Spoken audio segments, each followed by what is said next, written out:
Please help me. আমি কখনো কারো কাছে সাহায্য চাইনি, আমি সাহায্য চাইছি। তোমরা সকলেই জানো নন্দীগ্রামের মেয়ে, তৃণমূল করার অপরাধে আমার বাড়ি কদ্দর সব শেষ করে দিয়েছে। আমি কারোর মতো চুরি চামারি কিছুই করিনি, শুধু তৃণমূলের হয়ে কাজ করতাম, বুঝলে।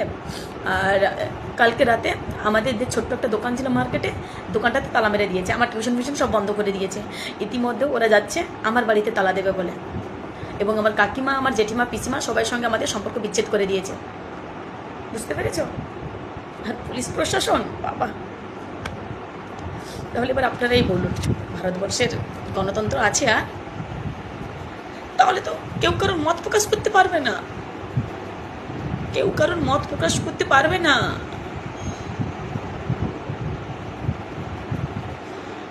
Please help me, please. নতুন সরকারের কাছে আবেদন, এসব বন্ধ করুন, মানুষের গণতন্ত্র মানুষকে প্রকাশ করতে দিন, প্লিজ।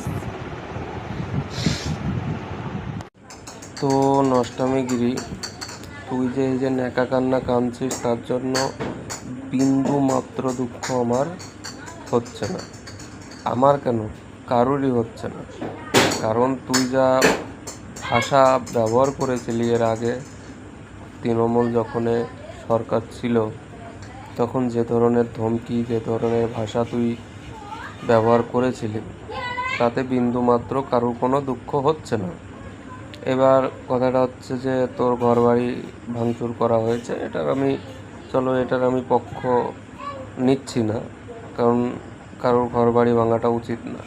কিন্তু তোর যে ঘরবাড়ি তুই আজকে বলছিস তৃণমূল করার কারণে ভেঙেছিল, না, সেটা একমাত্র ভাঙা হয়েছে তুই যে হিন্দুদের, একজন হিন্দু হয়ে হিন্দুদের যে ধরনের আক্রমণ করেছিস, অপমান করেছিস, ভগবানের অপমান করেছিস, তার কারণে। আরেকটা কথা, এই যে গণতন্ত্রের কথা বলছিস, এটা তোদের চটিচাটাদের মুখে মানায় না। গণতন্ত্রের কথা যখন তোদের সরকার ছিল তখন পুলিশ যে ধরনের ব্যবহার করেছিল সেটা পুরো বাংলা তথা পুরো ভারতবর্ষ দেখেছে। এই জন্য গণতন্ত্রের কথা তোরা বলিস না, তোদের মুখে শোভা দেয় না। তবে একটা কথা কি, তোর এই যে টিএমসির কিছু চটিচাটা আজকে যে কান্নাকাটি করছে, নাকে কাঁদছে, এটা দেখেও মানে কি বলবো, খুবই ভালো লাগছে। ভালো হয়ে যা, ভালো থাকবি, ঠিক আছে।